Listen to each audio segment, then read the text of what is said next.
Oh, man. I, they asked me, do I have a speech or something prepared? I really don't. I'm just going to speak from the heart like I always do.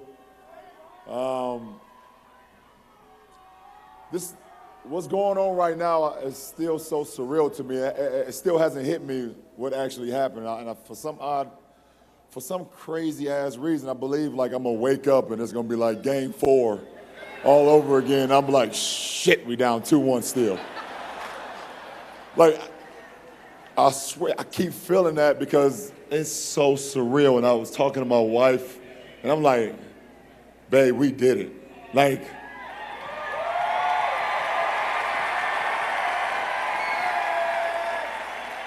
you guys always see the finished product. And, when we step out on the floor, either 18 minutes before the game or if Kyrie's taking a long time to put 2 pair of socks on and his shoes on, we come out at like 12.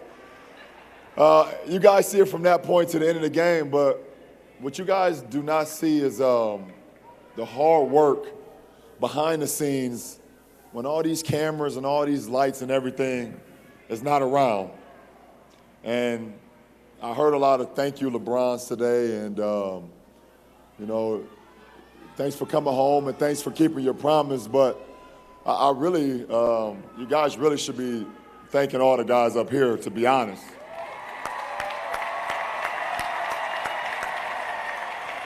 I'm just one man. I'm one man with a plan, with a drive, with determination, with will, with a belief, a strong support system at home.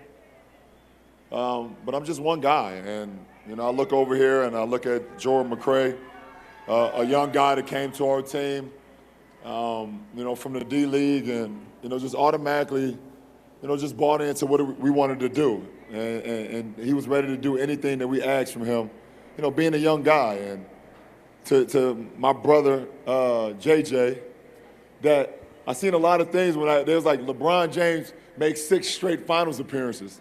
Well, shit, James Jones made 6 straight as well. Hey, you guys never see Champ complain about playing time, complain about shots, complain about anything. And he's probably the most professional guy on our team. JJ, thank you. From Dante Jones, we just picked him up. He's the luckiest man in the world, I'll tell you that. He just picked his ass up like 2 months ago. No, but seriously, true professional.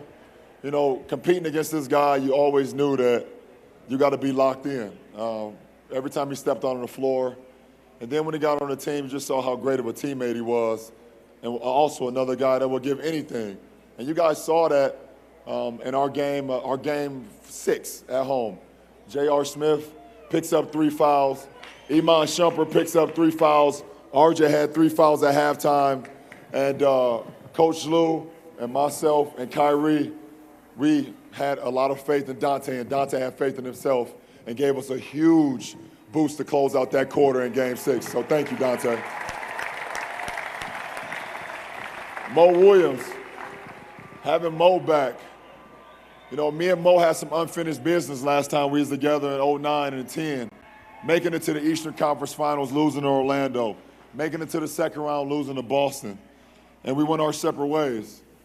But when we had an opportunity to pick him up in the offseason, I think it was great for our team, and I'm happy to be able to share this moment with Mo, share a championship with Mo, because we had unfinished business, so thank you, Mo.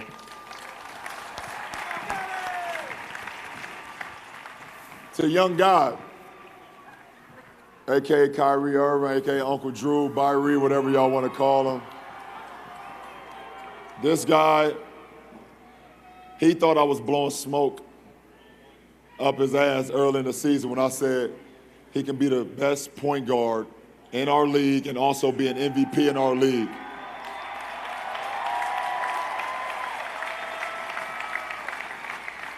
And I know every single one of y'all watched that finals. Y'all saw what this guy is capable of doing.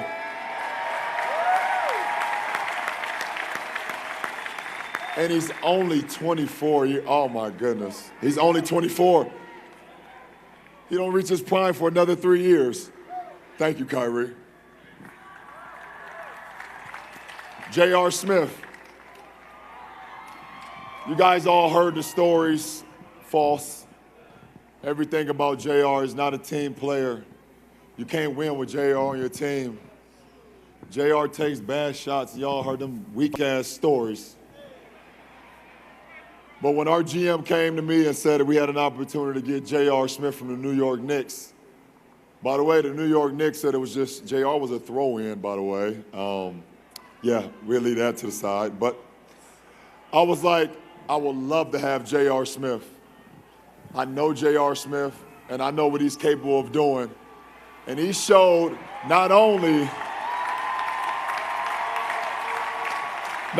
is he a hell of a three-point shooter, he's a hell of a defensive player as well, two-way player. Thank you, J.R. Smith. Shump. Want to thank Iman Shumpert, another guy that we got in that deal from New York. Young, hungry, guy that would do anything. Last year, you guys don't even know this because we don't never put out our medical reports about being injured or anything like that. Shump played all last year in the finals with a partially torn groin and a partially torn shoulder last year. You guys don't know that. Because it's not about that. We don't want sympathy. We just want hard work and dedication. And this guy right here will run through that, whatever the hell that is, that brick building right there. Shump will run through it. Now, I don't know if he'll go head first because he loves his haircut, but he'll go face first. Shump, thank you. Deli.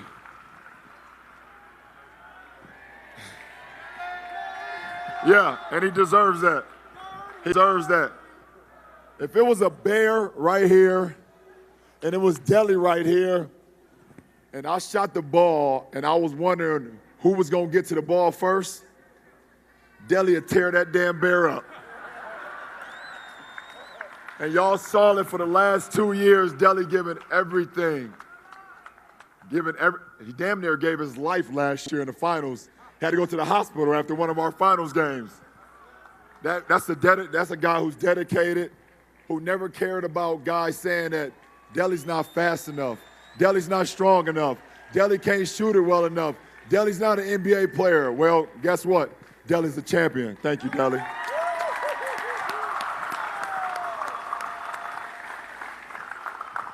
Timo, another ex-Knick. But we'll leave that to the side, too, again. When we got Timo, I remember when Griff said we was going to get Timothy Mozgov. You guys want to know what's crazy? The first time I seen Timo, we were actually in Golden State, about to play Golden State. And obviously last year you guys knew, if you covered us, which you guys did, that we needed a little bit more size in our interior, a little bit more athleticism. So I come down the elevator, and Timo is in the lobby, and I swear it looked like I seen the biggest human being I've ever seen in my life. I looked at Griff, he said, he's a big motherfucker, ain't he? I said, absolutely. And when I seen the very next night, him sprint from baseline to baseline, block shots, tip dunks, alley-oops, I said, we got a great one. And also, Timo, thank you so much. You're a champion as well. Sasha. Now, a good friend of mine texted me the other day by the name of Mario Chalmers. And he said, you know you can't win a championship without a Jayhawk on your team. I said, damn, you kind of right, huh? I won 2 in Miami with you, and then I get another one here with Sasha being an ex-Jayhawk in Kansas. Sasha, everything you did this year that no one's seen, working out with Timo every single day, committing to the game every single day. You worked out every single day with no vision of the coaching staff or us saying, oh, Timo, Sasha, you're going to play. You're going to get minutes. No entitlement. No entitlement all year, and you got to be an unbelievable person, an unbelievable professional to be able to take that and still come to work every single day and give it your all. Thank you, Sasha. Little Kev, AKA RJ, Dick Jefferson, whatever you want to call him. You guys don't know this story either. See, I got a lot of stories, but I want to thank DeAndre Jordan, because if DeAndre Jordan did not decide to go back to the Clippers, we wouldn't have RJ on our team. You guys can Google the story. I'm not going to tell you the rest of it. But if it weren't for that guy, we wouldn't have him. And from the day one that we got RJ, I knew I finally had a guy that was playing behind me that I can trust, that I could count on. But I don't think he realized that he was going to eventually be playing 35 minutes in finals games. And that's why he said he quit the other night. RJ, man, like you said, your first 2 years going to the finals, me and you being on our Olympic team in '04, which was a shit show, finishing third, everything that you've been through in your career, I'm just happy that I was able to be a part of you winning your first championship, brother. Thank you.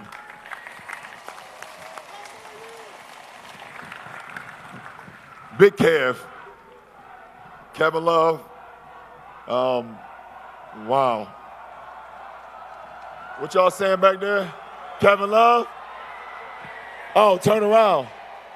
I'll be there in a little bit. Give me a second. Kev, when I knew we had the opportunity to get you 2 years ago, I didn't second guess it. I think you knew how I felt. I told you in the 2000 Olympics that in order for us to win a gold medal, you had to be our anchor in the interior. And you looked at me like, man, you don't know me, shut the fuck up. And for the last 2 years, you kind of looked at me like that a few times as well. But this guy is so misunderstood. Everybody says, well, he's not a team player. He's not a winner. He doesn't do what it takes. And you guys saw his struggles throughout the finals. Everything that happened from the concussion to sitting out to him having his shooting struggles and things of that nature, and everybody just burying him alive for the finals. And to be able to respond like he did in Game 7,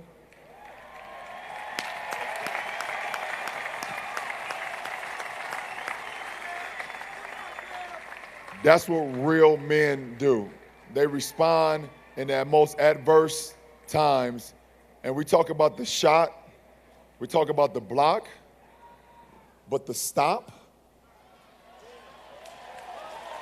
I'm not saying the D, but the stop, that was on a two-time MVP, by the way. That was on a two-time MVP. We got that stop, but I'm gonna let that go. Thank you, Kev. My last two, saving my final two for my favorite guys in the world, LD and Jim. Oh, no, I'm just Channing.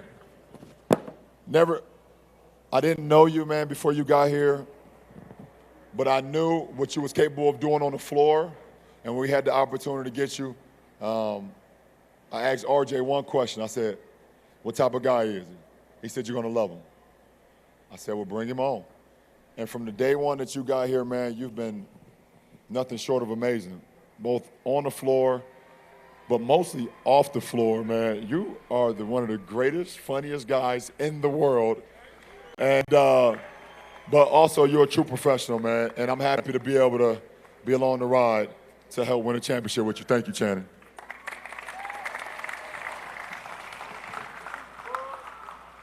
And last but not least, my little brother, Double T, who I've been taking care of since he was 17.